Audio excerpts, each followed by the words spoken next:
Grew up in Abilene. I was actually born overseas, military family, and when we moved back to Abilene, what you did to fit in, or what I wanted to do fit in, was what everybody else was doing, which was going to church. Kind of a foreign concept growing up overseas, but wanted to fit in, kind of had a hard time doing that, and so started going to church, and that was Beltway. Eventually that led into being invited to a youth camp, and some of my friends at school invited me to youth camp in South Padre, and at that youth camp is where I felt an emptiness in my heart. I felt like the Lord was calling me to be in a relationship with Him. And from that moment on, really everything changed. After I invited Jesus into my heart and I started following Him and came back home, and there was a clear contrast on how our household was being run and where I was going with the Lord. And what that looked like was there was a lot of anger, abandonment, alcohol issues in our home, and our parents were having difficult times. There was parts of my soul that were still living in fear because of the way that our household was being run and what was happening in my life with Jesus. Things got so bad that even in high school, my sister and I lived outside of our own home with our parents. We lived in other homes while we were in high school because the household situation was just filled with anger.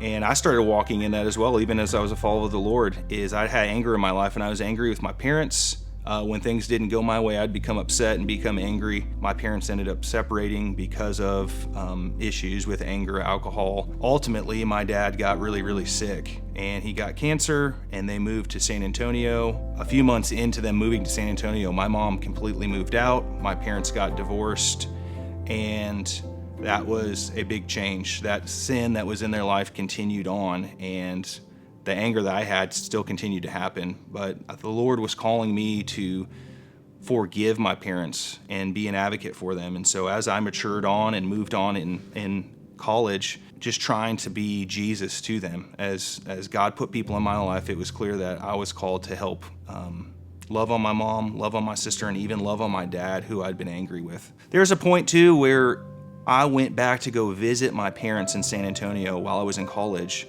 Knew the Lord was calling me to try to bless them and spend time with them, where, throughout college I spent a lot of time absent from my family, but knew the Lord was calling me and had a purpose for me, even within my family, to try to bring reconciliation. Ultimately, that relationship continued to go in the direction it didn't need to go when my mom moved out. My dad continued to abuse alcohol. I met my wife. We got married the same year that we met each other. And that next February, my dad passed away unexpectedly in his 50s. All that time was still dealing with anger in my own heart towards my dad and towards the situation, and letting some of those things come out in my life that I'd been taught through my upbringing. But the Lord was continually healing my heart and giving me joy instead of anger, and giving me peace. God was so faithful that even through my job, they provided a sabbatical. And on that sabbatical, we were called to go mend broken relationships. And I got to spend time with my mom, walking through forgiveness with her and seeing where she was at in her life. And the Lord had been faithful even in our separation, where God was working on my mom.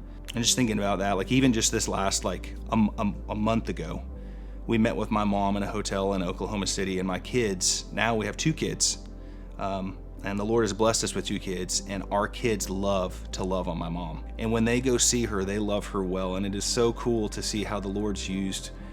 The Lord has brought me through this situation, and He's given me joy instead of anger. My challenge to you all, and me, even my challenge to myself, is that boot camp isn't just about getting cleaned up or not hitting rock bottom. Or it's about you have a destiny and you have a purpose. And God wants to use you. I had every right to be angry, but God was asking me to give up that right to be angry and replacing it with joy and peace. And He was showing me that I didn't have to go down the path that my parents went down. I could change the path for my kids and my family. Even when my own father, my biological earthly father, maybe not leading me in the right steps, God the Father does lead you in the right steps, and you can trust Him. He's good. Oh, 100%. I mean, my flesh will lead me in the wrong direction, or my heart will lead me into places that maybe I don't need to go. And that's why we have to continually be in community. We have to continually be sharpening each other, like Proverbs says. Proverbs 27 says, iron sharpens iron. And that's something that a bunch of guys that we grew up with held on early on, is that you need other men in your life to sharpen each other. God's putting people in your life, and they might be right in front of you. They might be here this weekend. They might be in your fire team. But I challenge you and encourage you to get in connection with men and be vulnerable. Let your guard down and war together, because the enemy comes to kill, steal, and destroy, but God has a destiny, a plan for you.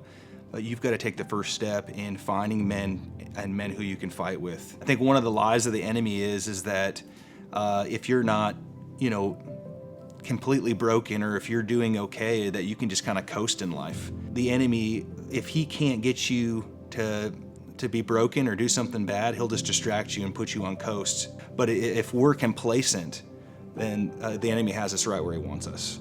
We are called to advance in our families and in our personal lives and for the kingdom, in our businesses, and God has a purpose in each one of those places. So my encouragement to you is to know that the enemy's trying to distract you and to keep you away from the good things of God. And then this weekend and weekends like boot camp are about going forward and what God has for you.